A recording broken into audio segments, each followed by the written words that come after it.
Hi everyone, I am Pradeep Deeps. ഇന്ന് ഞാൻ വന്നിരിക്കുന്നത് പുതിയൊരു ടോപ്പിക്കുമായിട്ടാണ്. അത് നമ്മൾ ഹെയർ കളർ ഒക്കെ ചെയ്യുന്ന സമയത്ത് ഉപയോഗിക്കുന്ന ഡെവലപ്പറിനെ കുറിച്ചിട്ടാണ്. ഡെവലപ്പർ എന്തിനാണ് ഉപയോഗിക്കുന്നത്, അതിൻ്റെ യൂസേജസ് എന്തൊക്കെയാണെന്നുള്ളതാണ് ഇന്ന് പറയാൻ പോകുന്നത്. ഡെവലപ്പേഴ്സ് എന്ന് പറയുന്നത് കളറിൻ്റെ കാരിയറാണ്. അതായത് കളർ എത്രത്തോളം ഹെയറിലേക്ക് കടക്കണം എന്നത് നിശ്ചയിക്കുന്നത് ഡെവലപ്പേഴ്സാണ്. ഹെയർ കളറിൽ കാണുന്ന 20 വോളിയം, 30 വോളിയം, 40 വോളിയം എന്നെല്ലാം നമ്മൾ കാണാറുണ്ട്. ഇത് ഏതൊക്കെ ട്രീറ്റ്മെൻറ്റ്സിനാണ് ഉപയോഗിക്കുന്നത് എന്ന് നമ്മൾ ആദ്യം അറിഞ്ഞിരിക്കണം. അപ്പോൾ അതിനായിട്ട് ആദ്യമേ നമ്മൾ ഇൻട്രൊഡ്യൂസ് ചെയ്യുന്നത്, ഇത് ഞാൻ പല ബ്രാൻഡുകളാണ് യൂസ് ചെയ്യുന്നത് കേട്ടോ. നിങ്ങൾക്ക് കാണിച്ചു തരുന്നത് പല ബ്രാൻഡുകളാണ്. ഇത് വെല്ലയുടെയാണ്. പക്ഷെ നമ്മളിപ്പോൾ ഈ വോളിയത്തിന് മാത്രമാണ് പറയുന്നത് അത് എന്തിനു യൂസ് ചെയ്യുന്നു എന്നുള്ളത്. അതായത് 20 വോളിയം ഡെവലപ്പർ ഓർ 6% എന്ന് പറയുന്നത് ഇതിലുള്ള ഹൈഡ്രജൻ പെറോക്സൈഡിൻ്റെ സ്ട്രെങ്ത്തിനാണ് കാണിക്കുന്നത്. അതായത് നമുക്ക് ഇതിൽ എത്ര പെർസെൻറ്റേജ് ഇതിൽ അടങ്ങിയിരിക്കുന്നു എന്നുള്ളത്. അപ്പോൾ നോർമലി നമ്മൾ 20 വോളിയം ചെയ്യുന്നത് ഗ്രേ കവറേജിനാണ്. നോർമലി നമ്മൾ ചെയ്യുന്നത് ഗ്രേ കവറേജിന് വേണ്ടിയിട്ടാണ്. അതായത് നരച്ച മുടിയിൽ ബ്ലാക്ക് കളർ ചെയ്യാനാണ് 20% യൂസ് ചെയ്യുന്നത്.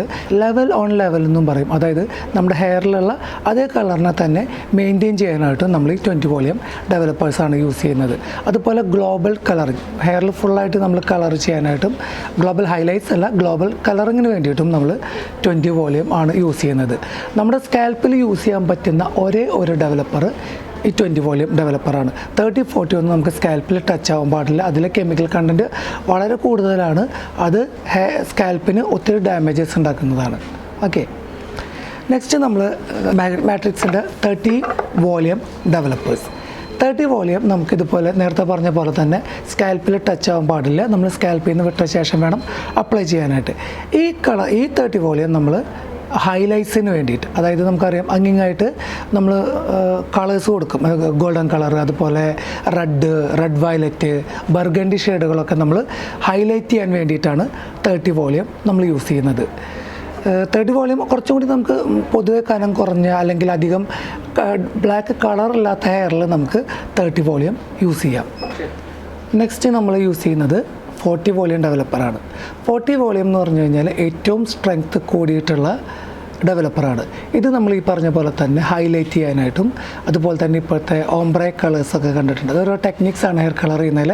അതിന് വേണ്ടിയിട്ടാണ് നമ്മൾ യൂസ് ചെയ്യുന്നത്. ഏറ്റവും സ്ട്രെങ്ത്ത് കൂടിയിട്ടുള്ളത്, ദാറ്റ് മീൻസ് കൂടുതലായിട്ട് കളർ ഹെയറിലേക്ക് കടന്നു ചെല്ലാൻ നമ്മൾ ഹെൽപ്പ് ചെയ്യുന്ന ഒന്നാണ് 40 വോളിയം ഡെവലപ്പേഴ്സ്. എസ്പെഷ്യലി നമ്മുടെ ഈ ഏഷ്യൻ ഹെയർസൊക്കെ, അതായത് ഈ കൂടുതൽ ബ്ലാക്ക് ആയിട്ടുള്ള ഒരു കളറില്ലേ, നമ്മുടെ ഹെയറൊക്കെ നല്ല ഡാർക്കറായിട്ടുള്ള കളറാണല്ലോ. ഇത്തരം ഹെയറിലേക്ക് കളറുകൾ കടന്നു ചെല്ലാനായിട്ട് ഒരുപാട് ബുദ്ധിമുട്ടുണ്ടാകും. അത്തരം ഹെയറിൽ നമുക്ക് ഈ പറഞ്ഞ രീതിയിൽ 40 വോളിയം ഡെവലപ്പർ മിക്സ് ചെയ്ത് കഴിഞ്ഞാൽ നമ്മൾ ഉദ്ദേശിക്കുന്ന രീതിയിലുള്ള കളർ നമുക്ക് ലഭിക്കും. അപ്പോൾ ഇത്രയാണ് നമുക്ക് ഡെവലപ്പേഴ്സിനെ പറ്റിയിട്ട് വളരെ ചെറിയൊരു വീഡിയോ ആയിരുന്നത്. ഇതിനെക്കുറിച്ച് കൂടുതൽ ഡീറ്റെയിൽഡ് ആയിട്ടുള്ളൊരു വീഡിയോയുമായിട്ട് നമുക്ക് മറ്റൊരു വീഡിയോയിൽ കാണാം. Thank you.